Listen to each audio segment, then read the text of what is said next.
c'est bon. Tout le monde est au complet, c'est bon. Sari, qu'as-tu préféré, juste avant qu'on commence, tu préférais que je fasse défiler ta présentation ou tu veux prendre la main? Je veux prendre la main puisque j'ai changé quelque chose. J'ai un peu diminué la quantité de slides. Si tu veux bien me partager après. C'est moi qui commence ou... Non, c'est Fanny, je crois. OK. Donc, D'accord. quand ce sera mon tour, je veux bien prendre la main.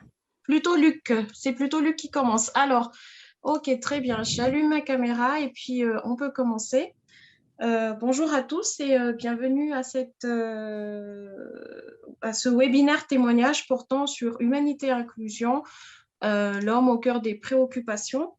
Alors, aujourd'hui, nous avons l'honneur d'avoir parmi nous 5 participants, 5 panélistes. Nous avons d'abord Madame Fanny Vararmanansou de la coopérative Miralit. Nous avons également Monsieur Lucas Bluman de Humanité et Inclusion, Fanny Frémont de Responsible Initiative MICA, Luc Rancin de Le Relais Karine et Sarik Faliante qui est directeur RSE au niveau de la société Akansu. Je serai donc modératrice, Karine Danielson, consultante au niveau du cabinet Bayerouet. Je serai modératrice de cette session. Par rapport au format, de cette session, chaque intervenant interviendra sur 5 à 10 minutes pour présenter leur initiative ou leur projet. Et chaque intervention sera suivie de 5 premières minutes de questions-réponses en fonction de l'interaction avec nos participants en ligne. Et puis ensuite, nous aurons une session commune de questions-réponses avant de clôturer la session. Avant de vraiment entrer dans le vif du sujet, je tiens juste à rappeler tous nos participants de garder caméra et micro fermés durant les interventions donc, ce sera uniquement chaque intervenant qui aura caméra et micro allumés. Si vous souhaitez faire une remarque ou poser une question ou apporter quelques précisions sur les témoignages portés, nous vous invitons à mettre cela au niveau de la chat box. Donc, et puis, je relèverai chaque question et le reposerai à nos intervenants. Alors, aujourd'hui, nous pouvons donc commencer. J'arrête mon partage d'écran et puis nous pouvons entamer avec le premier témoignage. Alors, normalement, Luc, tu peux avoir la main maintenant? Ok, ça marche. Bonjour à tous. Je vais partager mon écran. Voilà, ouais, super.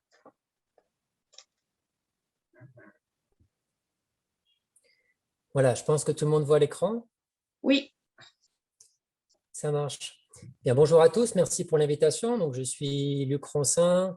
J'ai fondé le Relais à Fianarantsoa, qui est une entreprise sociale et solidaire. Et donc, aujourd'hui, je vais essayer de partager notre expérience depuis une douzaine d'années autour du thème Humanité et inclusion, l'homme au cœur des préoccupations.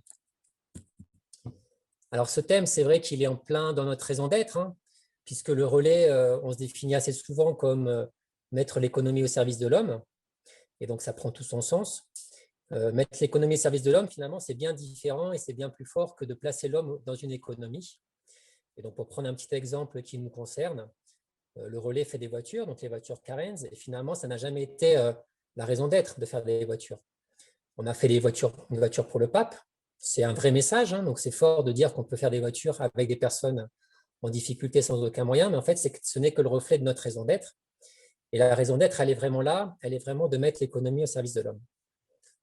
Alors, cette raison d'être, ce pourquoi, il est important de comprendre qu'il s'inscrit dans un comment et dans un quoi. Et c'est vraiment d'abord le pourquoi des choses qui est important. Donc, le relais est avant tout une entreprise sociale et solidaire, une ESS. Comme entreprise, ça veut dire que nous ne sommes pas une association, nous n'avons pas une démarche associative, nous ne sommes pas une ONG, on est vraiment sur un outil économique. L'important est de se dire que l'économique, eh bien, il est au service de quelque chose, au service d'une cause, au service de l'homme. Et donc, on utilise cet outil-là dans sa plénitude, hein, ça veut dire dans les contextes mondialisés, dans la partie commerciale, la fiscalité comme toutes les entreprises, mais ce n'est pas la finalité. L'économie reste au service d'eux. L'économie en général, c'est plutôt le contraire, c'est plutôt souvent l'homme qui est au service de l'économie. Là, on renverse la vapeur. ESS, donc S comme social. Le relais, on est issu du mouvement un peu fin 19e siècle des coopératives. Ça veut dire que chaque salarié de plus de 5 ans est propriétaire à part égale de l'entreprise. C'est ce qu'on appelle un sociétaire. Donc, le salarié participe à la gouvernance, peut être élu dans les conseils d'administration et est propriétaire de l'entreprise. Et il y a une redistribution ensuite de la richesse de manière équitable entre l'ensemble des sociétaires. Donc ça, c'est le S de social, avec une gouvernance partagée assez particulière. Et puis la troisième lettre, le S de solidaire, c'est un peu notre raison d'être, notre métier, qui est de réinsérer, donc faire de l'insertion sociale par l'activité économique. Et donc, de créer des emplois durables pour des personnes en grande exclusion, des personnes qui peuvent venir de la rue, des personnes qui peuvent venir du handicap, des personnes qui peuvent être en prison. Et donc, c'est les réinsérer par le travail. Et c'est là où cette dimension est intéressante, de remettre l'économie au cœur des choses, mais au service, et de remettre vraiment l'homme au cœur des choses, et de faire l'économie au service de cette action de l'humain. Donc, comment est-ce qu'on peut concrètement un peu vivre cette économie sociale et solidaire? Donc, le relais, nous, on le vit essentiellement à travers cette réinsertion par l'activité économique. Pour prendre un exemple, on a un certain nombre d'activités que je vais décrire un petit peu plus tard. Et donc, les gens qui arrivent chez nous passent par des parcours d'insertion, des parcours de formation, des parcours de vie. Ces parcours, en général, sont identifiés en 4 étapes. La première étape, qu'on pourrait appeler recrutement, en fait, chez nous, on l'appelle identification, c'est lorsque la personne arrive au relais, et souvent, elle arrive parce que les anciens qui sont chez nous ont été dans la rue, ont discuté avec telle personne, et lui ont dit, bah, écoute, toi, tu es motivé, eh bien, demain, tu viens au relais, tu prends une douche, et puis tu te mets au travail. Si tu es OK, on avance. Donc, première partie, identification, finalement, qui ne demande qu'une chose, c'est que la personne souhaite travailler. On ne regarde pas les compétences, on ne regarde pas le CV, on ne regarde pas toutes ses qualifications, on regarde juste la motivation, et on tend la main. Ça, c'est la première étape. Ensuite, on passe dans 2 étapes un peu concomitantes, qui sont une première étape d'insertion, et puis après une étape de formation. L'étape d'insertion, ça dépend des activités. Par exemple, une activité basique de tri textile, eh bien, on va pouvoir aider la personne à se réinsérer dans un cadre professionnel et dans un cadre personnel. Et donc là, clairement, c'est le travail qui permet de rendre la dignité à la personne, d'accompagner la personne à se reconstruire, à retrouver un foyer, à envoyer les enfants à l'école, à respecter ses collègues, à arriver à l'heure. Donc ça, c'est une phase vraiment d'insertion. Et pendant ce temps-là, eh bien, on va essayer de construire un parcours professionnel et d'encourager la personne à apprendre un métier. Et donc, c'est la 3e étape, formation. Et donc, on peut, par exemple, quelqu'un qui venait de la rue, petit à petit, dans ces parcours-là, va devenir soudeur, va devenir mécanicien automobile et va faire des voitures, par exemple. La dernière étape, c'est l'envol. On espère qu'une fois que la personne a appris le métier, elle puisse partir vers l'extérieur, vers l'entreprise extérieure, pour libérer la place à quelqu'un d'autre. Donc, voilà un peu comment est-ce que nous, on met vraiment l'homme au cœur de nos préoccupations à travers ces parcours d'insertion de formation et de faire en sorte qu'il soit vraiment partie prenante de leur vie, partie prenante de leur quotidien, partie prenante du projet d'entreprise à travers ces parcours. Alors bien sûr, je n'ai pas détaillé, mais ça peut s'inscrire dans un certain nombre de choses. Donc on parle de développement durable, nous on parle aussi beaucoup de choses, on essaie de se baser sur les valeurs malgaches, on essaie de s'inscrire dans l'économie circulaire à travers le recyclage. Voilà, donc tout ça, c'est comment est-ce qu'on peut mettre en action notre raison d'être, qui est de transformer l'entreprise. Et puis, je finirai rapidement, finalement, par le quoi, qui est peut-être le moins intéressant, qui est qu'est-ce qu'on fait de tout ça. Donc, le relais, finalement, dans cette philosophie-là, eh bien, après quelques années, en France, on a quand même aujourd'hui 3000 collaborateurs, 1000 en Afrique, 500 à Madagascar, avec beaucoup d'activités qui vont du recyclage textile, à l'accompagnement de projets apicoles au Burkina Faso, à la culture de l'artémisia depuis 10 ans au Sénégal, et à Madagascar, à travers un certain nombre d'activités, de recyclage et de confection textile, de construction automobile, donc la voiture Carenz, qui est quand même un vrai porte-drapeau national, comme quoi on peut faire des choses ici avec des personnes qui n'ont initialement aucune qualification, qui ont juste la volonté de faire et qui sont vraiment au cœur du projet. Donc ça, c'est une vraie fierté de pouvoir participer à un tel projet. Nous avons aussi 2 structures hôtelières. Donc comment est-ce qu'on fait du tourisme une activité qui est beaucoup plus centrée autour de l'humain, qui est beaucoup plus équitable. 2 structures hôtelières, une à Tullard, le Moringa Hotel, et une à Ran-Mafan, l'hôtel thermal. Et puis des activités autour de l'agroécologie, qui est quand même un thème très important à Madagascar, l'agriculture, et de faire en sorte que l'agriculture soit vraiment au profit du paysan, au profit des personnes, et de travailler sur de l'agroécologie, des systèmes permacoles beaucoup plus engagés. Voilà. Et puis une dernière activité autour des déchets de la ville de Fianarantsoa. Voilà en 2 mots pour présenter le relais, pour présenter un peu notre action autour de l'humain. Donc, pour conclure, je pourrais dire que voilà, ce qui est important, c'est que les parties prenantes, les personnes des entreprises soient elles-mêmes acteurs de leur propre avenir. Merci pour votre attention. Merci Luc, merci pour ce très bel exemple d'application de notre thématique d'aujourd'hui. Comme je ne vois pas encore de questions ni de réactions de la part de nos participants, je propose à Sarika de continuer et puis après, nous prendrons les questions au fur et à mesure qu'ils arrivent. Sarika, c'est bon pour toi?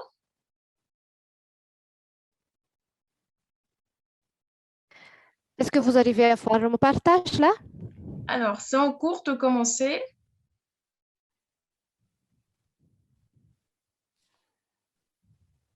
Là, c'est bon. D'accord. Bonjour à tous. Comme toujours, c'est un plaisir de participer au salon de la RSE et je vais essayer aujourd'hui de partager avec vous sur la thématique l'homme au cœur des préoccupations, humanité et inclusion. Bien sûr, quand on va parler de l'homme avec un grand H, il s'agit de l'être humain et non pas de l'homme masculin. Avant d'entrer dans le vif du sujet, permettez-moi de me présenter. Je suis Sarika Falianza, directeur RSE et compliance du groupe A15. Je représente aujourd'hui A15 Madagascar. Donc, A15, c'est une entreprise zone franche créée en 1998, spécialisée dans la confection de prêt-à-porter de luxe. Nous sommes localisés à Mbatmar et notre effectif s'élève aujourd'hui à 1400 collaborateurs. Et en ce qui concerne notre engagement RSE, nous avons formalisé notre démarche depuis 2016 et nous sommes actuellement la première et l'unique entreprise évaluée ISO 26000 au niveau exemplaire. Nous sommes également membres du WFTO ou World Fair Trade Organization, Organisation mondiale du commerce équitable. Pourquoi est-ce que ce thème nous parle en fait? Parce que chez Akan, c'est le savoir-faire qu'on vend. Non, c'est notre savoir-faire qu'on vend. Donc, on fait des vêtements pour des marques à l'extérieur. Donc, c'est tout naturellement en fait que l'homme se place au cœur de notre préoccupation, que l'homme soit la richesse vraiment de la société Akan. Et quand on va essayer de parler de déclinaison de la démarche RSE, on se concentre tout d'abord sur nos collaborateurs. Notre politique se décline en plusieurs stratégies en suivant rigoureusement le principe ISO 26000 et notre préoccupation passe par l'ODD 8 qui en fait le travail décent. Il permet également d'atteindre d'autres objectifs comme l'ODD 1, l'ODD 2 ou l'ODD 10. Et donc, on essaie dans l'entreprise d'avoir vraiment un environnement idéal afin que tous les collaborateurs soient à l'aise comme s'ils étaient en fait chez eux et parce que quand ils sont bien dans leur peau, bien ici, ils sont capables de faire un travail productif et de qualité. Ils sont également convenablement rémunérés. On parle également d'insertion sociale. À travers de quelques exemples, en fait, je vais essayer de montrer, de donner des idées, comment est-ce qu'on met l'homme au centre de nos préoccupations. Tout d'abord, en fait, je vais parler de santé et sécurité au travail. C'est un sentiment assez universel de se sentir en sécurité dans son lieu de travail et en particulier durant cette pandémie de Covid-19.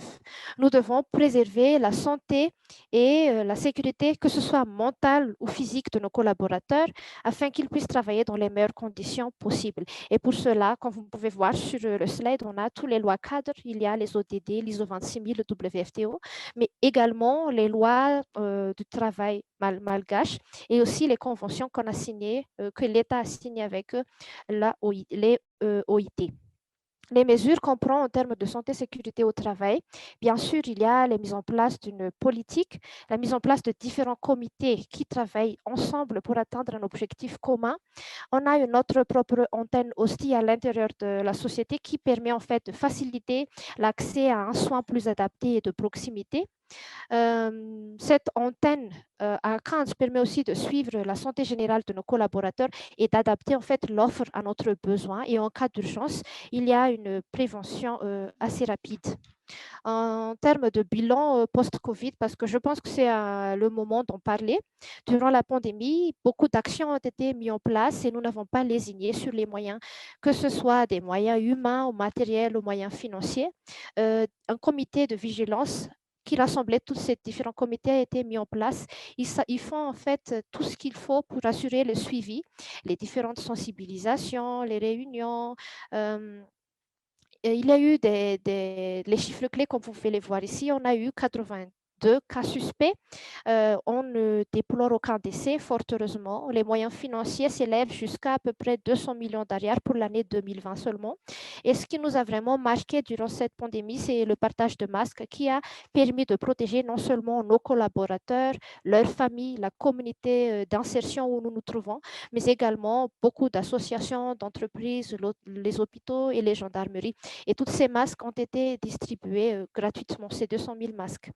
Le deuxième exemple que je voudrais montrer en termes d'inclusion et d'humanité, en fait, c'est la préoccupation des personnes en situation d'handicap. Je pense que la considération des groupes vulnérables font partie des préoccupations majeures de l'entreprise. Il y a ces personnes en situation de handicap qui font partie de ces groupes vulnérables. Ils ont une plus forte pression, non seulement sur la pauvreté, mais aussi l'exclusion sociale et les différentes discriminations. Donc, au regard de tous les objectifs du développement durable et de la norme ISO 26000 elle-même, notre démarche est inclusive et considère ces personnes dans la préoccupation. Les mesures qu'on prend, en fait, suivent une politique interne préétablie et nous mettons en place une attitude positive. Non seulement dès l'apparition des offres d'emploi, on essaie d'inciter directement les personnes en situation de handicap, mais une fois intégrées dans l'entreprise, on essaie d'adapter au mieux le poste de travail en fonction du besoin particulier de la personne. Le troisième exemple que j'aimerais parler, c'est l'employabilité des personnes en départ de retraite.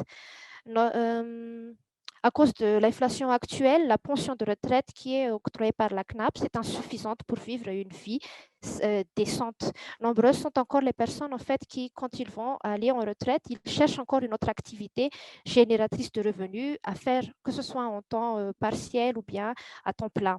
Donc, en plus des aides de départ à la retraite que nous proposons, dont le montant dépend en fait de l'ancienneté de la personne, on a mis en place depuis cette année un projet d'employabilité qui consiste en fait à offrir une nouvelle opportunité. Il s'agit de proposer une formation au choix pour les personnes en départ de retraite qui leur permettrait d'avoir une activité pas seulement génératrice de revenus, mais aussi récréative. Les exemples qu'on a eus sont comme l'élevage, la pâtisserie, quelque chose comme ça.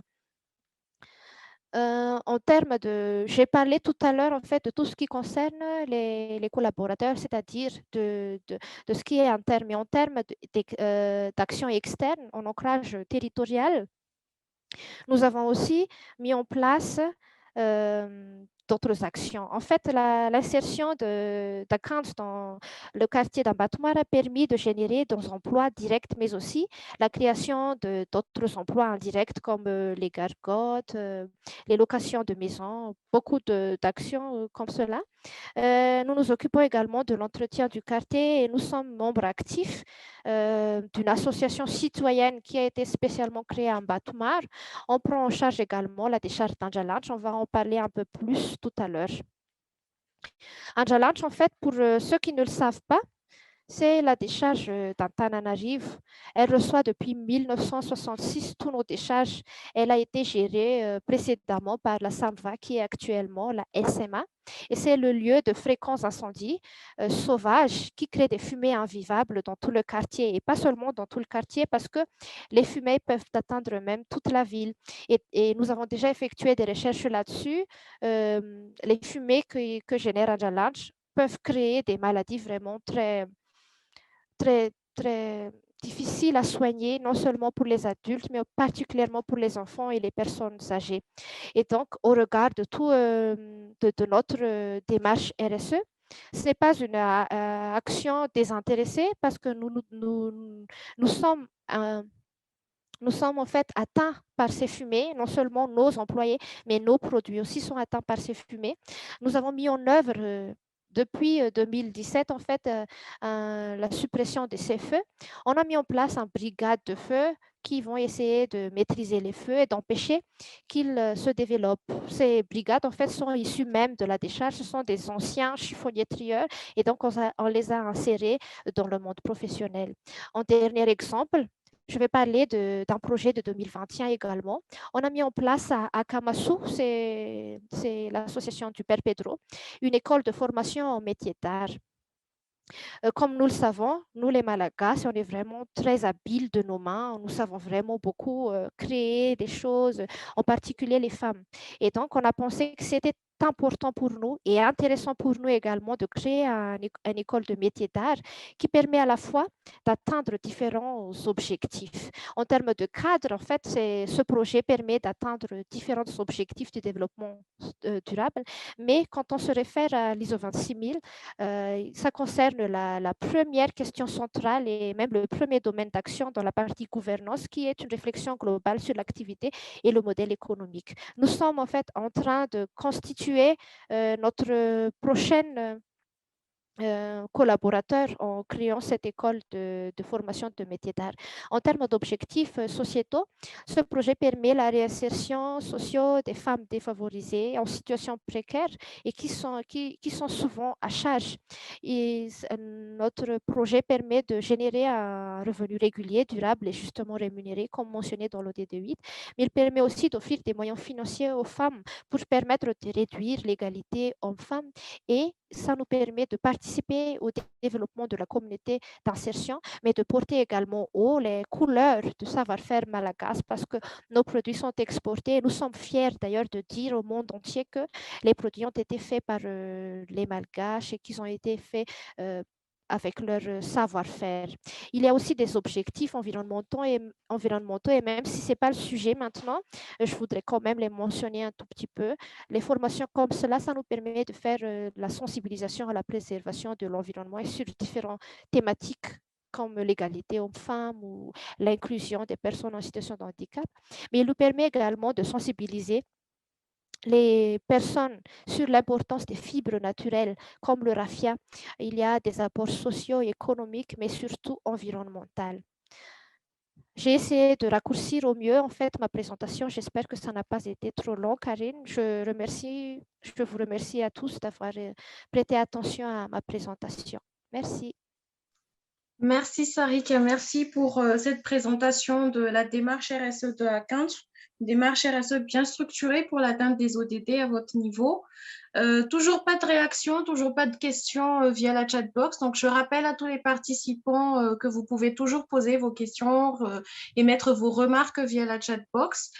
En attendant, je propose qu'on enchaîne aussi directement avec Faneva, Faneva Armanatou, qui va nous parler de l'initiative de la coopérative Miralet. Est-ce que c'est bon pour vous, Faneva? Merci Karine, oui c'est bon pour moi. D'accord. Et encore une fois, merci pour votre aide de partager l'écran. Et je m'excuse déjà à l'avance si la connexion sera instable vu que je suis à Mourndave et c'est pas évident des fois d'avoir un bon accès Internet. Donc, je me présente, je m'appelle Faneva Armanatou. Ma vraie fonction, c'est que je suis donc la directrice de la RSE de DHL Madagascar, mais également du continent africain. Donc, je suis en charge des actions sociales de DHL dans 63 pays. Mais en parallèle, je suis fondatrice et également directrice exécutive de la coopérative sociale à Madagascar qui s'intitule la coopérative Miralent. Donc, la coopérative Miralent a été créée officiellement en 2018. J'avais eu cette idée de créer une coopérative ou un groupement des associations pour avoir l'équité. C'est pour ça que j'ai choisi le nom Miralent.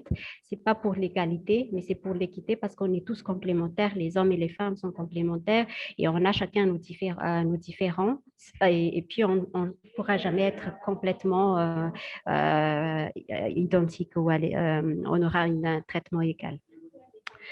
Donc, j'ai travaillé chez SOS Village Enfants, donc j'étais en charge de la recherche de financement, de la communication. Et SOS Village Enfants, c'est une grande association au niveau international, présente dans 136 pays dans le monde.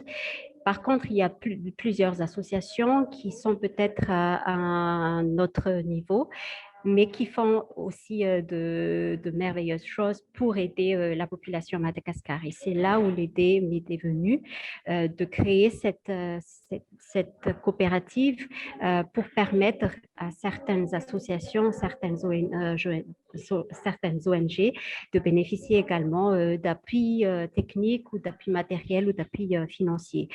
Après, pour monter ça, en fait, il fallait de soutien technique, surtout rassembler les membres, avoir une expertise, parce qu'il faut dire qu'actuellement, c'est cette coopérative qui est pour le moment qui est enregistrée vraiment en tant que coopérative sociale. On n'est pas une coopérative d'entreprise. Et du coup, il y avait un concours auprès de Tony Elisha Foundation, un concours pour les meilleurs fundraisers dans le monde. Donc, il y avait à peu près 1000 participants dans le monde. Et j'ai donc remporté le prix. Et c'est Tony Elisha Foundation qui m'a aidé donc à créer cette coopérative, pas seule, mais bien évidemment, pour créer cette coopérative, j'avais besoin des membres fondateurs au même titre que moi, bien évidemment, et également donc les membres du conseil d'administration. Prochain slide, s'il vous plaît, Karine. Notre mission, notre vision dedans, c'est qu'on soutient, non, plutôt le slide, il y a la vision et, plutôt encore la deuxième slide. Voilà, la vision et les missions. En fait, la vision, c'est d'assurer la promotion de l'éducation de base et inclusive et également aider les enfants, assurer le développement des enfants, surtout les droits de l'enfant, promouvoir l'employabilité des jeunes vulnérables et également militer pour le respect des droits des femmes. Donc, toutes les associations ou ONG qui œuvrent dans ces 4 domaines sont les bienvenues dans la coopérative. Nos missions, en gros, c'est d'apporter notre soutien pour le renforcement des capacités des membres pour qu'ils deviennent autonomes. Bien évidemment, on n'est pas là pour faire de l'assistanat, mais c'est plutôt pour renforcer leurs capacités. Aussi pour promouvoir le partenariat public-privé, encourager les discussions entre les membres pour avoir un best practices ou partage d'expérience. Et à la fin, c'est trouver du financement pour les membres de la coopérative. Prochain slide, s'il vous plaît. Dans la coopérative, vu qu'on est tous décideurs, donc tous les membres, je vais expliquer tout à l'heure comment on fait pour faire partie de la coopérative. Nos valeurs sont fondées sur la solidarité, la neutralité et l'équité. Et on prône vraiment tout ce qui est responsabilité, la pérennité, la transparence. C'est important vu qu'il y a des membres physiques et des membres associatifs dans la coopérative. Prochain slide, s'il vous plaît. Donc, nos programmes, en fait, premièrement, c'est d'assurer les relations gouvernementales, pas uniquement au niveau local, mais également, on travaille avec d'autres entités à l'étranger. Donc, c'est vraiment important. La coopérative a un rôle important au sein de l'économie sociale. Comme j'ai mentionné tout à l'heure, on fait de l'apprentissage et du partage. On assure la communication immédiate des membres. Donc, on promeut autant que possible les activités des membres. On trouve aussi, on cherche le financement pour les membres et principalement, actuellement, on a fait une collecte de dons à l'étranger pour soutenir la population dans le Sud. Donc, là, actuellement, on soutient pas quartiers, mais de quartiers de Bétiouk, mais encore très, très loin de Bétiouk, vraiment dans le grand sud de Madagascar. Prochain slide, s'il vous plaît. Donc, avant d'entrer dans les membres, comment on fait pour faire partie des membres et quel est notre fonctionnement? Déjà, dans la coopérative, on a des membres de l'Assemblée générale. Donc, il y a des membres associatifs qui sont tous volontaires, des membres physiques plutôt et des membres associatifs. Pour les membres physiques, donc on est issu de différents secteurs. Je vais vous présenter tout à l'heure les membres du conseil d'administration et les membres associatifs. Ce sont ceux qui font partie des associations ou des ONG qui œuvrent dans le domaine de l'éducation de base inclusive, le renforcement des capacités des femmes, etc. Donc, actuellement, on a eu à peu près une dizaine de membres. Donc, il y a 5 membres physiques et 5 membres associatifs. Donc, il y a Autisme Madagascar. Comme vous le savez, eux, ils font la sensibilisation à l'autisme, la formation et le renforcement des capacités des parents. On travaille également avec un centre Étoile du Matin. En fait, c'est un centre d'orphelinat créé par une famille. Et donc, ils assurent l'accueil à long terme d'une 60aine d'enfants. Et ce centre est situé à Mbujachim. Prochain slide, s'il vous plaît. Troisièmement, on a l'école Île aux enfants. Donc, c'est une école qui est située à Nosibé, donc à Tana, dans les quartiers vraiment les plus pauvres de la ville. Et les enfants qui sont scolarisés dedans sont les enfants issus des familles très, très, très démunies aux alentours de ce quartier. Donc, ils prennent en charge environ 170 enfants. Et puis, la 4e association, c'est ONG C4C. Donc, eux, ils sont dans le renforcement des capacités des femmes. Ils appuient des communautés vulnérables et donc prioritairement des femmes, mais ils travaillent également avec les hommes. Et le dernier membre, c'est l'association dans le Sud qu'on vient de créer justement pour bénéficier de cet appui. Comment on fonctionne? En fait, déjà, les membres physiques qui sont volontaires, ils payent une cotisation mensuelle qui est différente du montant du fees member que les membres associatifs payent annuellement. C'est pas vraiment la plateforme parce que dans la plateforme, en fait, il y a juste une participation symbolique. Et quand on dit symbolique, les membres, du coup, ne sont pas vraiment impliqués dans le programme. Mais dans la coopérative, parce qu'on est dans la transparence. Donc, les membres, ils payent une cotisation de 100 à 150 € par an. Après, quand on aura toutes les décisions sont prises par tous les membres de la coopérative. Donc, en tant que directrice exécutive de la coopérative, je propose des idées, j'apporte les idées auprès des membres du conseil d'administration et on apporte ça auprès des membres de l'Assemblée générale, mais toute décision est prise par tous les membres. Les formations ou les conférences, etc., tous les frais reliés à tout ça sont déjà pris en charge par la coopérative. Donc, une fois que les membres ont payé leurs frais de cotisation. Et puis, quand on a un financement de la part des bailleurs, que ce soit localement ou à l'étranger, le le montant, donc le montant du fonds est distribué à titre égal pour les membres de la coopérative, sauf, et c'est là où on entre dans l'équité, parce que si on distribue au même montant pour les membres, c'est plutôt de l'égalité. Mais pour nous, l'équité, c'est que des fois, il y a des membres qui sont face à des difficultés et les membres décident si on donne un peu plus d'argent à l'autre association. Donc, si je donne un exemple avec C4C, à un moment, il y avait vraiment des femmes qui étaient victimes de Covid et elles ne pouvaient pas vraiment surmonter la crise. Donc, on a décidé d'allouer le montant des fonds qu'on a reçus pour le C4C, ou par exemple, actuellement, les fonds qu'on a collectés sont versés pour l'association dans le Sud. Prochain slide, s'il vous plaît.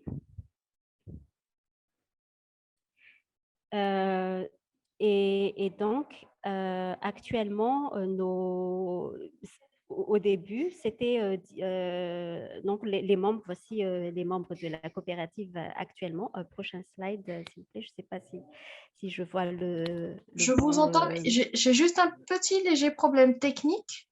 D'accord, J'essaie de... Sans souci, je vais continuer parce que il me reste juste 2 slides. Donc, les membres, par exemple, il y a une personne qui travaille chez Star, d'autres qui sont juges, qui travaillent au ministère de la Justice ou qui travaillent chez DHL ou auprès des entreprises. Donc, ce sont les membres physiques. Et au début, c'était difficile pour nous de démarrer la coopérative vu que c'était pour le moment la seule. Et on a vraiment commencé à avoir de financement depuis fin de l'année 2019. Et donc, actuellement, donc, on a CSR Consulting, DHL, donc Deutsche Post DHL Group, Galat Production et Elten Gesucht qui soutiennent la coopérative Miralint. Donc, voilà, en gros, ce qu'on peut partager en ce qui concerne la coopérative Miralint. Et je vous remercie pour votre attention et ce sera un plaisir pour moi de répondre à vos questions. Merci.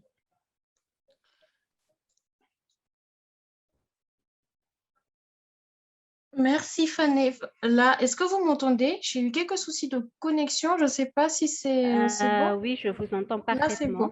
D'accord. Alors, merci Fanny pour cette présentation très claire de ce qu'est la coopérative et de tout ce qui est partenariat mis en œuvre autour de cette thématique aussi. Comme les questions posées sont assez... Enfin, nous avons une question assez transversale pour chaque intervenant et puis une question pour Sarik. Je propose que nous continuions directement pour enchaîner avec les interventions et puis nous répondrons aux questions à la fin durant la session commune. Alors, le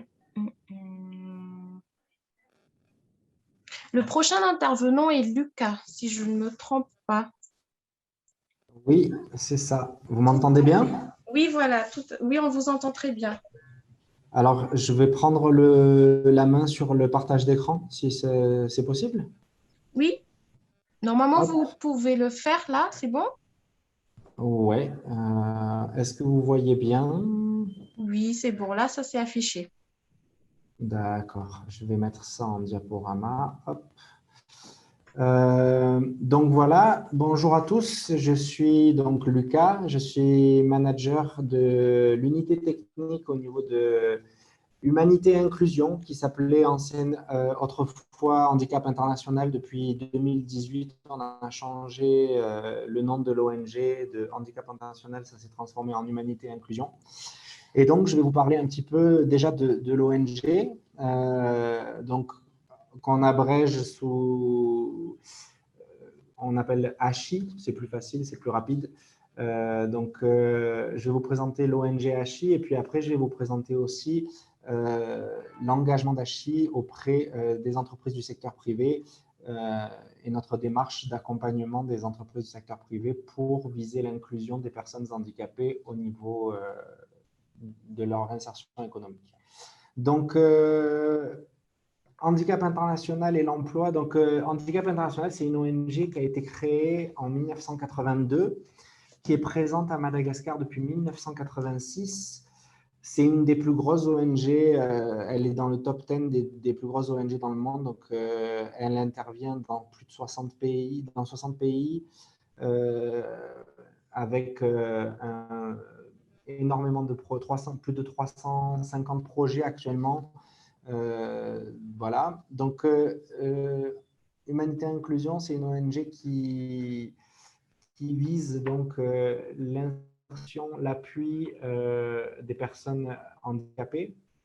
À Madagascar, nous intervenons sur plusieurs thématiques. Nous mettons en œuvre projets. Principalement, nous intervenons en appui auprès du gouvernement et des différents ministères, au niveau du ministère de la Santé, pour tout ce qui est réadaptation, pour tout ce qui est santé maternelle infantile, santé sexuelle reproductive. Nous accompagnons le ministère de la Santé pour qu'il y ait une démarche inclusive et que les personnes handicapées puissent avoir accès aux services au même titre que tous les citoyens malagasy. Nous intervenons aussi au niveau de l'éducation, en partenariat avec le ministère de l'Éducation nationale. Nous avons, depuis 1986, nous avons accompagné les EPP à mettre en place des classes pour les enfants à besoins spécifiques, ayant soit des déficiences visuelles, des déficiences mentales, etc. Nous travaillons nous travaillons beaucoup aussi sur la gestion des risques et catastrophes. Madagascar est de plus en plus touché par des catastrophes naturelles et du coup nous accompagnons donc les communautés à se préparer à ce genre de risques et sans mettre personne de côté, en incluant donc les personnes handicapées. Et voilà, nous travaillons aussi sur la santé mentale. Nous accompagnons les hôpitaux psychiatriques. Nous travaillons sur les problèmes d'épilepsie. Donc, nous avons pas mal de projets. À Madagascar, en ce moment, nous avons 14 projets en cours. Et donc, ça, c'est vraiment le côté ONG. C'est une approche d'appuyer le gouvernement, d'appuyer les acteurs, les communautés à être inclusif. Maintenant, depuis quelques années, nous travaillons de plus en plus, nous nous tournons aussi vers le secteur privé et nous essayons d'accompagner les entreprises à devenir plus inclusifs. Donc, à ce jour, c'est plus de 40 entreprises et des dizaines de PME donc, qui ont été appuyées par HI. Comme vous le voyez sur la slide, certains grands groupes nous ont fait confiance, comme AXA, le groupe Casino, Bolloré, etc. Donc voilà, on essaye d'appuyer de plus en plus le secteur privé. Donc, quelle est notre approche? Notre objectif, donc, c'est d'accompagner les entreprises du secteur privé à être des employeurs inclusifs. Pour cela, on propose en fait aux entreprises des services, un service qui commence par un diagnostic global de la structure pour identifier les besoins en appui technique de l'entreprise. Donc, c'est un diagnostic qui peut durer entre 3 et 5 jours en fonction de la taille du site et on propose par la suite donc un plan d'action. Ce qu'on mesure du coup, c'est différents aspects. On s'intéresse à la politique de l'entreprise. Est-ce qu'elle a une politique inclusive ou pas? À l'accessibilité de ses locaux, à sa culture interne, à ses pratiques en RH et management et aux partenariats qu'elle a développés. Donc, voilà, c'est nos 5 axes d'intervention. Suite à cela, donc, nous allons proposer donc un plan d'action personnalisé par rapport à l'analyse approfondie qui aura été faite. Et avant tout, ça commence par de l'information, de la sensibilisation à la fois auprès du personnel et auprès des dirigeants, des cadres. Ça se continue avec un accompagnement et un coaching personnalisé. Donc, une politique inclusive, pour définir un petit peu une politique inclusive, qu'est-ce que c'est? Voilà, est-ce que la question qu'il faut se poser, c'est est-ce que vous estimez que votre politique interne est assez inclusive ou pas? Est-ce que vous savez construire une politique de handicap? Est-ce que vous avez des difficultés à installer une politique d'inclusion du handicap? Nous pouvons vous apporter donc des solutions par rapport à tout ça, en vous proposant donc des plans d'action, des outils clés afin d'installer et de suivre une stratégie durable.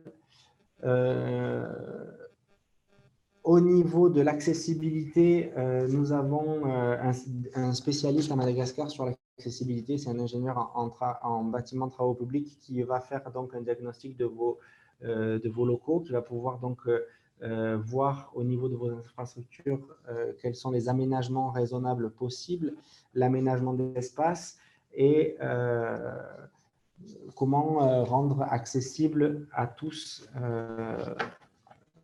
vos locaux. Ensuite, sur la culture interne, là, nous travaillons beaucoup sur des ateliers de sensibilisation auprès des salariés, des formations auprès des équipes, afin qu'il y ait une culture interne à l'entreprise qui soit inclusive et qu'il y ait un bon accueil des personnes handicapées et des personnes en situation de handicap plus globalement.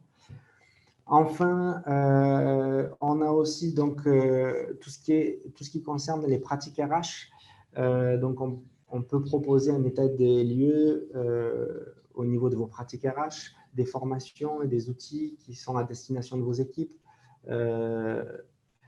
Voilà, la mise en place d'un accompagnement et d'un suivi avec vos collaborateurs. Et enfin, on peut travailler aussi sur les partenariats spécialisés, c'est-à-dire quels sont les partenaires avec qui vous pouvez collaborer, les acteurs spécialisés dans votre territoire. Donc ça, c'est un état des lieux au niveau local, au niveau de Madagascar, et ça dépend du positionnement de votre entreprise, et vous mettre en contact, donner des informations, des formations pour la mise en œuvre de partenariats inclusifs.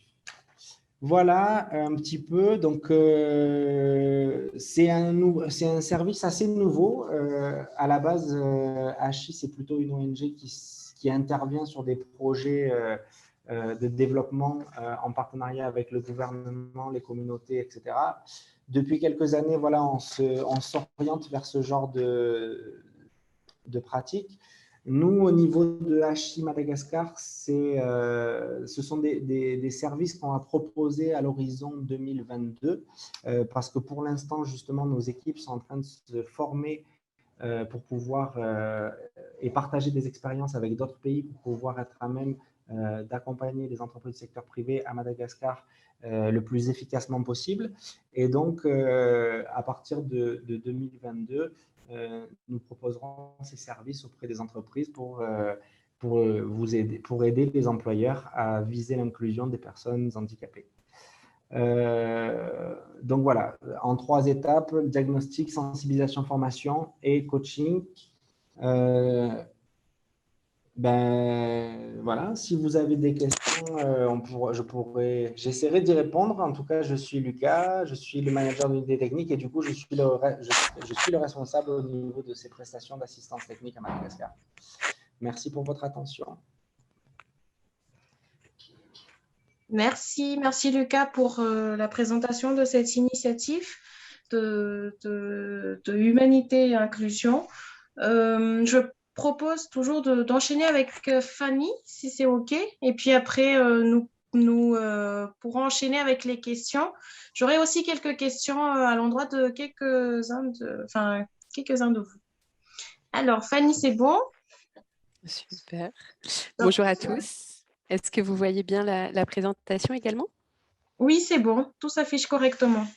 Superbe. Eh ben, merci beaucoup de m'avoir permis de participer à cette conférence et un panel aussi intéressant.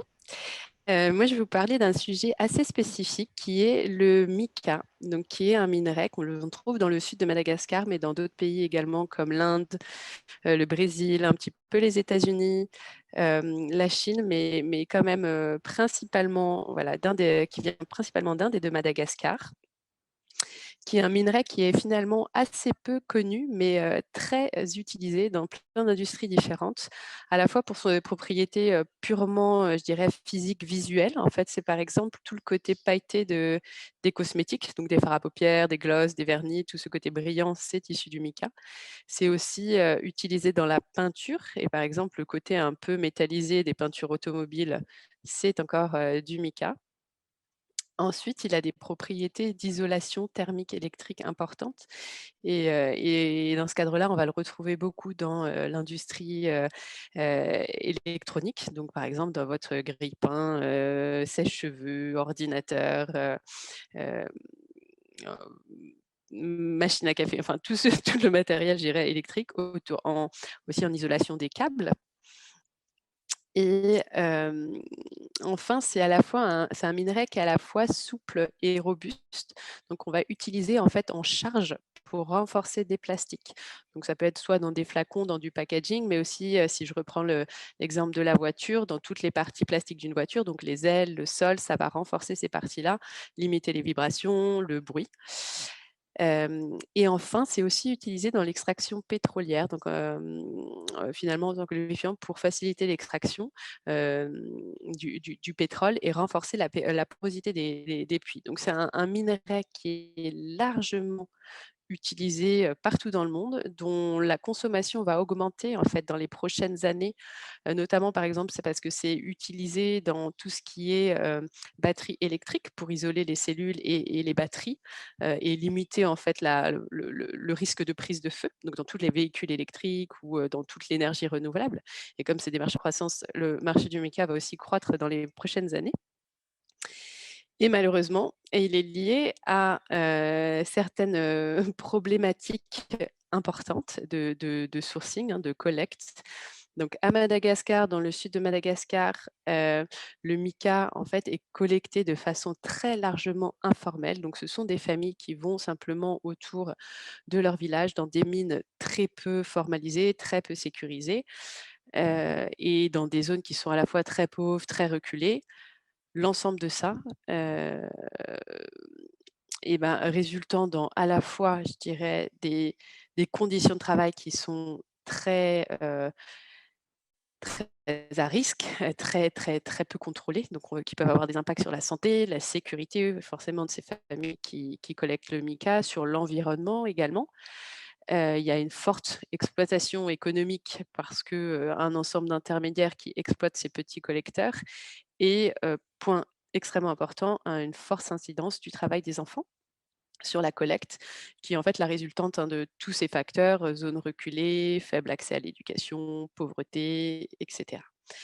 Et informalité du secteur. Cette situation, elle est vraie dans le sud de Madagascar, elle est vraie aussi en Inde, au Brésil. Donc, ça n'est pas uniquement sur ce pays. Et très souvent, on a aussi une forte illégalité. Donc, les mines ne sont pas officielles, enregistrées, reconnues, ce qui fait que ça contribue encore à cette situation. Et en même temps, on a une forte dépendance de ces populations à la collecte du mica, une forte dépendance économique, c'est souvent leur seule source de revenus. Donc, on a un vrai intérêt à continuer à utiliser cette matière pour assurer une source de revenus à ces familles, mais par contre, à le faire dans des conditions de travail qui soient décentes et bien sûr sans travail des enfants. Et donc, c'était fort de ce constat qu'on a créé l'initiative pour un mica responsable en 2017, en se disant qu'il fallait vraiment mobiliser pour résoudre de telles problématiques, qu'il fallait absolument mobiliser des acteurs très différents, que chacun en fait avait peut-être une part de responsabilité, mais pour le voir positivement, plutôt un rôle à jouer pour résoudre ces problèmes-là. Et donc, il fallait vraiment avoir autour de la table des entreprises pour qu'elles mettent en place des bonnes pratiques, mais aussi les gouvernements parce que c'est leur rôle et responsabilité de légiférer, de mettre un cadre légal, de mettre en place des contrôles, d'assurer l'application des conventions, par exemple sur la protection de l'enfance, etc. Mais aussi les ONG avec l'expertise qu'elles ont de rescolariser des enfants, trouver des sources de revenus additionnelles pour les familles afin que les parents uniquement réussissent à gagner suffisamment pour nourrir l'intégralité de leur famille.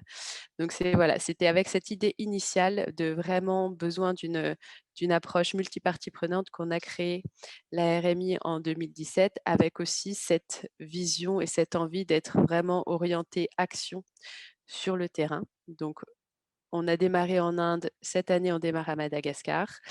Donc notre rôle, c'est vraiment d'accompagner les acteurs amont. Donc vraiment ces communautés qui collectent le mica et après l'étape d'après qu'on appelle les transformateurs de mica qui sont aussi dans le pays. Et donc vraiment de les accompagner à mettre en place des bonnes pratiques, à trouver des solutions pour contrer ou pour lutter contre les causes profondes du travail des enfants. Et voilà, et encore avec les gouvernements pour les associer dans cette démarche-là. Aujourd'hui, donc comme je le disais, on a démarré en 2017 en Inde, mais simplement, enfin si, parce que l'Inde produit finalement 25% ou fournit 25% du mica mondial, donc on se disait que c'était là qu'on pouvait avoir un impact le plus important tout de suite. Mais tout de suite après vient Madagascar avec 15% des volumes montent, donc c'est très important. Madagascar fournit principalement les industries, je dirais, électroniques, automobiles. Et donc cette année, en fait, en consortium avec d'autres partenaires, donc le PNUD de Madagascar, l'UNICEF Madagascar et Terre des Hommes, Pays-Bas, donc 3 ONG dont 2 sont vraiment, enfin, qu'on ne présente plus. On a reçu un financement du gouvernement américain du travail pour démarrer des projets similaires à ceux qu'on peut faire en Inde dans le sud de Madagascar. Et donc ça va démarrer dans les toutes prochaines semaines, avec vraiment un rôle d'aider une fois de plus ces communautés collectrices de mica en amont à se formaliser, à faire reconnaître leur travail, à faire valoir, je dirais, leurs droits et à améliorer globalement leurs pratiques de travail, leurs revenus, en essayant d'aller vers un prix, je dirais, juste pour le mica et pour qu'ils puissent vraiment vivre de façon décente de ce travail. On a un deuxième objectif qui est aider à l'autonomisation de ces communautés, donc et du coup de les accompagner, enfin de les aider à trouver les clés pour pouvoir mettre en place, enfin permettre à leurs enfants d'aller à l'école, de recevoir une éducation de qualité pour que ce soit un facteur attractif, trouver d'autres sources de revenus en plus du mica pour ne pas être uniquement dépendant du mica et pouvoir avoir un peu je dirais une bouffée d'oxygène pour ne pas être obligé d'emmener ses enfants dans les mines également. Et enfin, un troisième volet important de ce projet, ça va être tout le travail fait avec le gouvernement de Madagascar pour établir un cadre juridique, légal qui soit clair et appliqué pour, une fois de plus, à la fois réguler et protéger ces travailleurs. Et on a la chance ici d'arriver, je dirais, à un moment où justement le gouvernement de Madagascar a établi un plan d'action conjoint pour le mica dans le sud de Madagascar et pour la lutte contre le travail des enfants. Donc ça va vraiment permettre de nous allier, de joindre nos forces pour essayer de résoudre cette problématique. Voilà en quelques mots ce qu'on fait. Donc c'est tout récent pour nous. Et de même, je serais ravie de répondre à des questions s'il y en a après ma présentation. Merci beaucoup. Merci Fanny, merci pour la présentation de ce beau projet pour le sud de Madagascar. On a pas mal de questions quand même. Je pense que je vais quand même directement commencer avec une question dédiée à Sarik. D'abord, madame, alors je retrouve pour pas que je dise n'importe quoi. Alors, madame Lalassou, vous félicitez par rapport à cet projet d'inclusion des personnes handicapées au sein de votre société et qui demande s'il y a un cadre légal spécifique à ce sujet à Madagascar. Merci pour cette question. À ma connaissance, je ne suis pas hyper calée en ressources humaines, mais à ma connaissance, il y a une loi spéciale. Je vais essayer de lire un peu comme ça, vous pouvez chercher. Loi numéro 97-044 du 2 février 1998, qui est spéciale pour les personnes en situation de handicap. Il y a aussi le Code du travail qui mentionne en fait tout ce qui est à savoir et qui est appliqué dans une entreprise. Cette loi, cette Code du travail est maintenant en train d'être révisée et donc ils sont en train d'étoffer encore un peu plus la partie qui est consacrée aux personnes en situation de handicap. Merci Sarik pour ces réponses. J'aurais juste une petite question pour compléter la question. Est-ce que vous avez des partenaires locaux d'associations de personnes en situation de handicap à date ou, Actuellement, en fait, depuis 2-3 ans, on est en contact direct avec le CNFPPSH qui se trouve à Pandjinombi et on essaie de travailler avec eux, faire des partages. Et récemment, un groupement de personnes en situation de handicap est venu me voir pour trouver du travail. Ils étaient spécialisés en fait dans le crochet de raffia. Chez nous, c'était pas encore possible parce qu'on n'avait pas de commande là-dessus, mais grâce au contact que j'ai eu avec eux, j'ai pu les rediriger vers une entreprise qui est juste à côté, Ultramail, et ils ont pu avoir du travail en fait. D'accord, d'accord. Merci beaucoup pour cette réponse. Avant de passer à la question un peu transversale aux intervenants, j'aurais une question pour Luc. Par rapport à cette approche, par rapport à cette démarche que vous avez, moi, je me demandais si vous avez des partenaires locaux, d'associations, ONG ou même des centres de formation qui vous accompagnent dans les démarches dans cette démarche d'insertion professionnelle. Complètement. Au niveau de l'identification, on travaille beaucoup avec les associations d'identification des personnes. Donc, ça peut être par exemple le centre EFATA qui accueille des personnes non-voyantes. Donc, nous, on va créer derrière des postes de travail adaptés pour des personnes non-voyantes. On a aussi tout un partenariat avec la prison, puisqu'en fait, il y a des personnes incarcérées sur des lourdes peines qui viennent travailler la journée et qui rentrent le soir en prison. D'ailleurs, on lance un très gros projet sur 4 années là, sur la prison de Fianarantsoa d'Embouche pour créer des ateliers au sein même de la prison et des ateliers à l'extérieur de la prison avec toujours des passerelles entre je travaille à l'intérieur, j'apprends un métier, puis ensuite je trouve un emploi durable à l'extérieur. Donc en fait, on travaille avec un certain nombre de partenaires. Nous, on n'est pas trop dans la mesure de la performance sociale. On considère que c'est un peu notre raison d'être. Donc a priori, 80% des gens qui travaillent chez nous sont issus de la grande exclusion. Donc, que ce soit de la rue, que ce soit du handicap, que ce soit de la prison, ainsi de suite. Ce n'est pas les situations compliquées qui manquent. Et on essaye en grande majorité d'embaucher des jeunes, et en particulier des jeunes femmes avec des histoires parfois très, très compliquées, sur les métiers qui le permettent. C'est un peu plus difficile sur les métiers mécaniques, malheureusement, parce qu'il y a des a priori. Mais on a par exemple une jeune fille qui vient de la rue, qui aujourd'hui fait les carrosseries des voitures, ou une autre jeune fille qui fait les faisceaux électriques de la voiture. Et juste pour terminer sur la question qui était posée par rapport au salaire, nous aussi, c'est une question qui est très importante. On plafonne chez nous les salaires de 1 à 3 en France et puis sur Madagascar de 1 à 5. Donc, on essaie d'avoir une redistribution équitable par notre nature coopérative. Et donc, on essaye de faire en sorte qu'il n'y ait pas une différence énorme entre les postes à bas salaire et les postes à haut salaire. D'accord. Merci beaucoup. Nous allons enchaîner avec une question, du coup aussi par rapport à cette réponse aussi, nous avons une question peut-être pour Sarik encore une fois, par rapport à ces indicateurs de performance sociale et santé sécurité que Madame Agnès, si je ne me trompe pas, a posé. Oui, j'ai vu la question là. Est-ce que chaque intervenant pourrait présenter quelques indicateurs? Concernant les indicateurs, particulièrement pour 15, il y en a à peu près 80 indicateurs. Donc, ce serait un peu difficile de tout résumer ici. Mais ce qu'on a fait, en fait, c'est que, j'espère que vous voyez là, je ne sais pas si vous voyez. Donc, chaque année, on publie un rapport de développement durable ou un rapport RSE. Et dans ce rapport RSE, dans l'annexe, on voit tous les résumés des indicateurs des 3 années précédentes. Donc, si vous êtes intéressé, Madame Agnès, je vous prie de m'envoyer un mail et je vous enverrai une copie. Mon mail, je l'ai affiché sur la présentation de tout à l'heure parce que là, on a réparti les indicateurs sur 3 piliers, le pilier environnemental, le pilier social et le pilier économique. Là, tout ce qui est santé, sécurité au travail, pourcentage de femmes, situation handicap, salaire et tout, c'est dans la partie sociale, c'est au niveau des indicateurs RH en particulier. Donc, si ça vous intéresse, je pourrais vous envoyer ce document. Merci. Merci, Sarika. Est-ce que Fanny et Lucas, vous souhaitez apporter quelques précisions par rapport à la question également?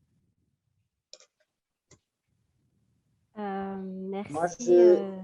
Moi, oui, allez-y, Lucas. Merci. Juste, je voudrais dire un petit mot. C'est vrai qu'on a tendance, à Madagascar en tout cas, il y a encore cette tendance à voir les personnes en situation de handicap comme des personnes qui ne sont pas capables, des personnes avec qui il faut faire de la charité, il faut faire de l'aumône. C'est une idée qui est vraiment sur laquelle on lutte beaucoup. On essaie de déstigmatiser un petit peu cette image des personnes handicapées.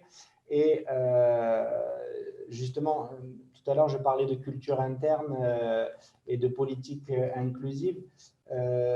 Ça commence déjà par changer le regard des gens sur le handicap et d'arriver à voir que les personnes handicapées sont tout à fait capables d'assurer des postes, d'être performants, d'être productifs.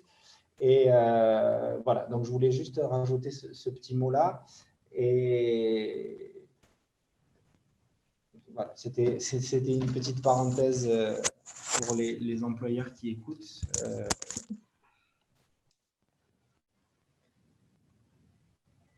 Je laisse la parole à... Peut-être avant que Fanny ne prenne la parole, peut-être Lucas, vous souhaiterez apporter quelques précisions par rapport à la question sur les statistiques de l'emploi des personnes handicapées à Madagascar et aussi les principaux freins et principales actions à mettre en œuvre pour favoriser leur emploi. Et puis après, on enchaînera avec Fanny par rapport à ce que vous souhaiterez préciser. Le problème, c'est qu'au niveau statistique, les statistiques officielles sont complètement erronées. Les dernières statistiques qui sont sorties disent qu'il y a seulement 0,6% de la population qui est en situation de handicap, alors que c'est absolument faux. On a énormément de difficultés à avoir de statistiques fiables, d'autant plus que donc dans le secteur formel, on sait que ça représente moins de 2% des personnes actives qui sont en situation de handicap à Madagascar. Dans le secteur, et par contre, dans le secteur informel, on n'a quasiment aucune statistique. Donc, difficile de répondre à cette question-là. À part les statistiques, vous souhaitiez que je dise... Vous pouvez répéter votre question? Nous avons aussi une question sur les principaux freins, je pense, de l'employabilité des personnes handicapées à Madagascar et puis aussi les principales actions à mettre en œuvre pour favoriser leur emploi. Les principaux freins, ce sont justement c'est le regard qu'on porte sur le handicap et sur les personnes handicapées. Ensuite, il y a un gros problème aussi, du coup, lié à l'accès à la formation professionnelle pour les personnes handicapées. Il y a l'accès à l'éducation, l'accès à la formation professionnelle, le manque d'accessibilité aussi au niveau des infrastructures, le manque de volonté politique à Madagascar et Et du coup, ce regard qui est stigmatisant au niveau des personnes handicapées, c'est les principaux freins. Il faut déjà changer son regard, changer son approche par rapport à ces personnes. Et ensuite, on peut voir que il n'y a aucune raison de ne pas employer de personnes handicapées. Peut-être que ceux qui en emploient peuvent témoigner aussi que voilà, au niveau de leur productivité, au niveau de leurs compétences, ceux qui sont en poste sont tout à fait capables, au même titre que des personnes qui ne sont pas handicapées. D'accord. Merci pour ces réponses. Fanny, vous souhaitez intervenir maintenant? Vous pouvez? D'accord, super. Oui. Merci, Karine. En fait, je vais répondre à la première question et je vais tout de suite rebondir ce que Lucas a dit tout à l'heure par rapport aux freins des personnes ayant des handicaps dans le monde professionnel. Par rapport aux indicateurs et statistiques, en ce qui concerne la coopérative Miralent, on ne peut pas donner vraiment des chiffres exacts vu que nous, en tout cas ceux qui, quand je coordonne les activités, on n'est pas en contact direct avec les employés, on est plutôt avec les bénéficiaires, on est plutôt en contact direct avec l'association. Donc pour nous, c'est le renforcement des capacités de l'association en elle-même qui va après assurer le renforcement des capacités de ses membres. Sinon, peut-être un témoignage par rapport aux freins des personnes ayant des handicaps et surtout aussi déjà répondre à la question de Inde par rapport à l'employabilité des femmes, parce qu'il y a aussi cette discrimination, je dirais, dans le monde professionnel. Moi-même, j'ai un handicap. Peut-être que ça ne se voit pas comme ça, mais j'ai une malformation cardiaque. Et pour moi, je dirais que c'est un état parce que j'ai appris à vivre avec. Mon cœur est ouvert et jusqu'à maintenant, je n'envisage pas encore l'opération du cœur ou la transplantation. Voilà. Par contre, j'étais toujours transparente vis-à-vis de mes employeurs et ça, c'est très important, la communication et la transparence. Donc, au début, je leur ai déjà expliqué de mon handicap, qu'il ne faut pas qu'ils soient surpris quand j'ai une crise ou que je devienne inconsciente pendant une certaine période, par exemple 30 minutes, et ça pourrait m'arriver 2, 3 ou 4 fois dans l'année. Mais je dirais ce qui définit une personne, ce n'est pas son physique, c'est sa capacité, c'est ses forces, ses faiblesses aussi en même temps. Mais quelle est notre valeur ajoutée? Donc, moi, je remercie beaucoup DHL et SOS Village Enfant, l'association auquel j'ai travaillé auparavant, de m'avoir permis déjà de travailler là-bas, de montrer mes preuves en tant que femme, premièrement, et aussi en tant que personne ayant un handicap. Et donc, maintenant, toute mon équipe les membres de mon équipe on est tous des femmes. Donc, et après, par contre, on deal avec des hommes. On deal avec des hommes au Mali, au Côte d'Ivoire, au Soudan. Et quand on est transparent, quand il y a la communication, le respect, je dirais que tout se passe au mieux et il faut surtout aussi savoir votre valeur ajoutée. Deuxièmement, c'est ce que j'aimerais aussi préciser, c'est la liberté dans le monde professionnel. Parce que quelque part, on est figé dans le système où il faut, et ça, il y a pas mal d'entreprises ou d'employeurs qui le font, il faut respecter l'horaire du travail. Il faut être au bureau à 8 heures et prendre une pause de 12 heures et puis finir à 6 heures. La liberté d'emploi, c'est plutôt pour moi vraiment, je peux travailler pendant 2 jours non-stop, mais après, le troisième jour, je pourrais ne pas travailler. Ce qui compte, c'est plus le résultat. on dit by any means necessary. Donc, c'est plutôt le résultat qui compte, mais pas comment est-ce qu'on doit vraiment suivre les règles. J'en suis consciente que cette façon de travailler, c'est peut-être pas adapté pour certains, mais petit à petit, on devrait aussi donner cette liberté aux personnes ayant des handicaps de suivre comment dirais-je, le rythme qui les arrange. Peut-être que une personne qui ne peut pas se déplacer, ben, elle peut travailler à la maison, faire le télétravail. Donc, c'est ce que j'aimerais rajouter ou donner comme commentaire. Merci beaucoup. Merci Fanny, merci pour ces remarques, ces réponses et ces précisions. Nous avons aussi une question. Alors, Sarik, je ne sais pas si tu souhaites rajouter quelque chose par rapport à la réponse et puis, enfin, la question de par rapport à cette employabilité des femmes à Madagascar. Oui, je voudrais rajouter quelques petites choses. Je voudrais rebondir sur ce que Fanny avait dit tout à l'heure. D'ailleurs, je connais Fanny depuis quelque temps. Je la vois partout. Je ne savais pas qu'elle avait ce genre de handicap. Ça me force encore à avoir plus d'admiration envers elle. C'était juste pour faire un petit coucou. Mais au milieu professionnel, en fait, ce qui se passe, c'est que les personnes en situation de handicap n'aiment pas du tout qu'on dise ils sont handicapés. Je ne sais pas si vous arrivez à comprendre. Par exemple, chez nous, en fait, quand on effectue inventaire de ces personnes afin d'améliorer leur quotidien, de trouver quelque chose pour les aider ou quelque chose comme ça. Quand on demande, ils refusent catégoriquement d'être traités de personnes en situation de handicap.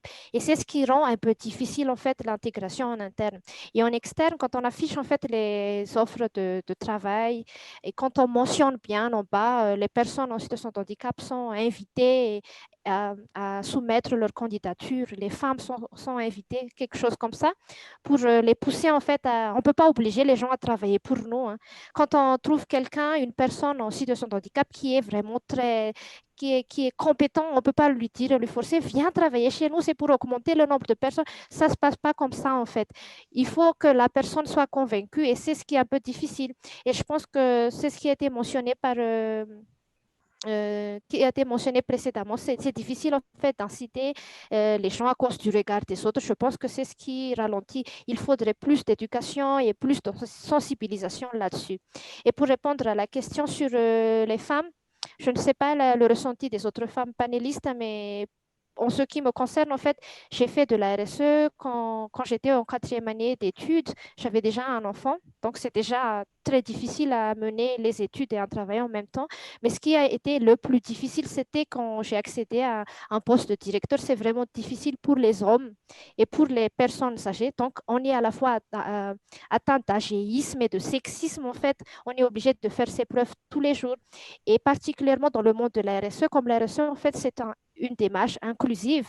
Ce n'est pas que dans le département RSE, tu as fait du bon boulot, que la RSE, ça va être top. Hein. Ça ne se passe pas comme ça.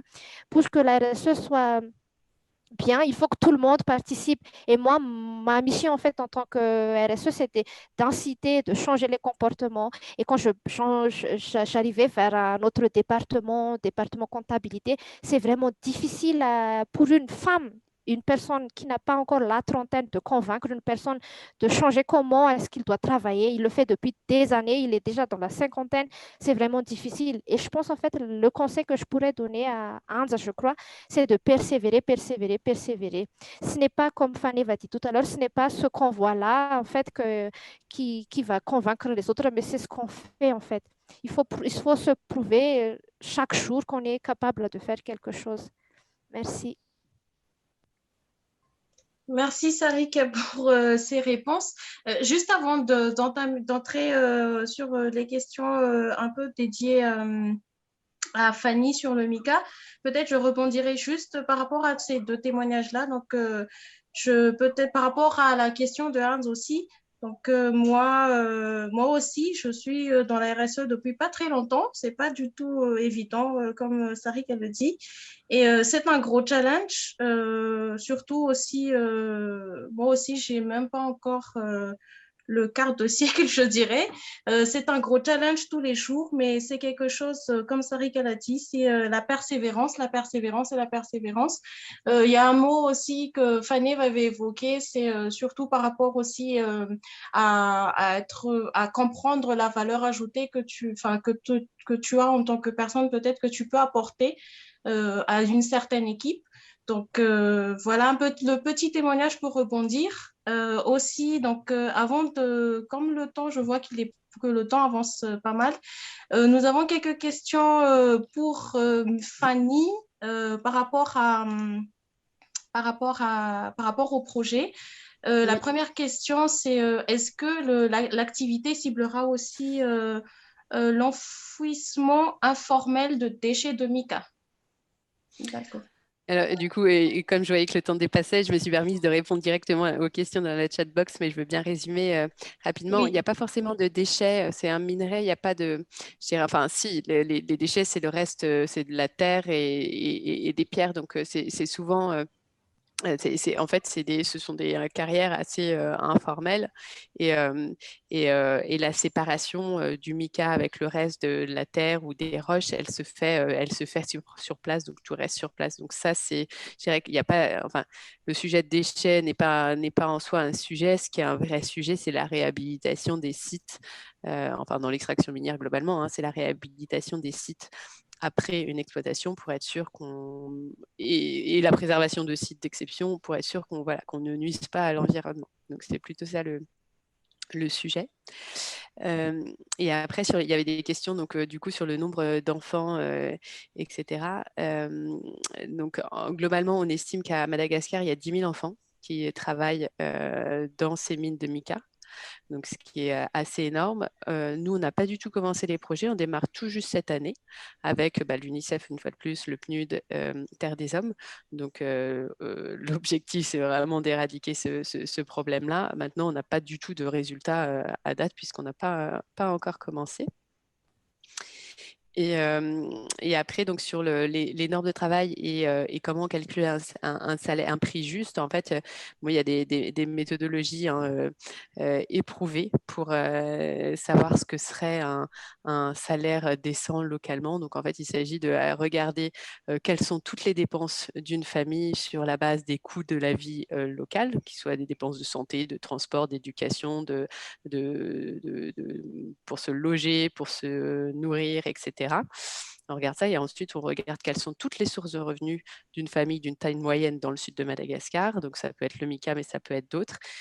Et de là, en fonction de la collecte moyenne de mica par jour ou par semaine, peu importe, on en déduit en fait un prix juste au kilo pour s'assurer justement d'une vie décente qui soit portée uniquement par les adultes, bien sûr. Voilà. Et le dernier point, je répondais sur les conditions de travail. En fait, on s'appuie sur des codes existants et qui ont été développés notamment pour l'artisanat minier parce qu'on ne peut pas demander, ou alors ce ne sont pas du tout les mêmes outils quand on parle d'artisanat minier que de mines plus formelles et à grande échelle.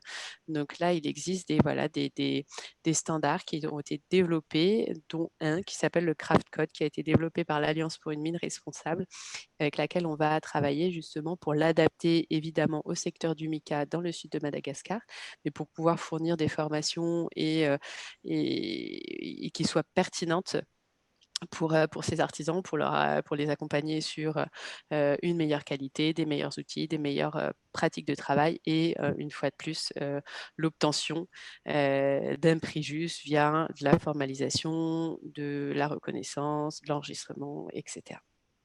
et de l'accès au marché. Voilà, je pense avoir répondu à tous les points. Oui, tout à fait. Merci Fanny. Merci à tous nos participants, à tous nos intervenants. Je regarde si on a de dernières questions. Sinon, j'aurais peut-être une dernière question pour Luc aussi. Est-ce que vous pouvez... la question porte sur les facteurs de succès en fait de votre approche. Je pense que c'est une approche assez, comment je dirais, particulière, je dirais, par rapport aux personnes en situation carcérale. Est-ce que vous pourriez identifier 2-3 facteurs clés de succès qui font que vous puissiez encore bien avancer par rapport au projet? Le premier facteur de succès, à mon sens, ça reste les personnes elles-mêmes. Si les gens sont partie prenante dans leur propre réinsertion ou leur propre avenir, c'est là que le levier fonctionne et c'est là que les gens peuvent construire. Comme mon avis, ces choses-là ne peuvent fonctionner que si les gens sont convaincus et si les personnes veulent s'aider elles-mêmes. Quelqu'un qui n'a pas envie de s'aider ou qui n'a pas envie d'avancer, de toute façon, ne pourra pas changer les choses, en particulier pour elle-même. Ça, c'est un premier point. Un deuxième point, ça a été un peu dit, c'est surtout de ne pas se fier aux apparences, de ne pas stigmatiser les gens. Nous, les personnes qui travaillent chez nous, ce n'est pas marqué prison, ce n'est pas marqué handicapé. En effet, on essaye de considérer que c'est des personnes qui sont tout à fait normales. Et c'est cette normalité-là qui fait que les gens retrouvent un équilibre, retrouvent une famille. Parfois, c'est une famille professionnelle, ça peut être une famille au sein du relais, entre guillemets, et permettent de se reconstruire. Et un troisième aspect, ce qui me semble important, c'est la reconnaissance qu'on peut avoir aux choses ou le retour qu'on peut faire. Ça veut dire que les plus belles réinsertions qu'on a chez nous, ça se fait à travers des personnes qui elles-mêmes étaient en difficulté. Ça veut dire que tous nos chefs d'équipe, par exemple, sur l'atelier de tri textile, c'est des personnes qui elles-mêmes, à une époque, étaient aussi à la rue et qui aujourd'hui permettent d'accompagner d'autres personnes, de les accueillir. Ils comprennent un peu leurs problématiques. Ils n'en parlent pas forcément parce qu'on reste discret par rapport à ça. Mais c'est vraiment ces personnes-là qui reconnaissent et qui se reconstruisent aussi par la solidarité, par tout ce qu'on peut rendre aux autres. Et donc, à mon avis, le succès, il passe de toute façon avant tout et simplement par le facteur humain. C'est la seule clé qui me semble pertinente. Merci pour ces réponses, Luc. Alors, comme nous n'avons plus de commentaires ni de questions, je ne sais pas si nos intervenants souhaitent dire 2-3 mots avant qu'on clôture.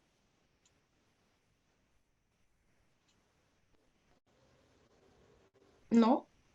Pas du tout? D'accord. Alors, puis comme le temps aussi avance très vite, je pense que nous pouvons clôturer là. Je remercie au nom de toute l'équipe organisatrice du Salon RSE, je remercie tous nos panélistes, tous nos participants aussi. Merci d'avoir suivi ce webinaire témoignage. Avant de nous quitter, je vous demanderai bien peut-être de rallumer vos caméras à tous et pour qu'on puisse prendre une petite photo en guise de souvenir. Alors, je cherche un peu l'affichage comme ça, juste le temps que tout le monde puisse un peu allumer sa caméra, je dirais. Et super, d'accord.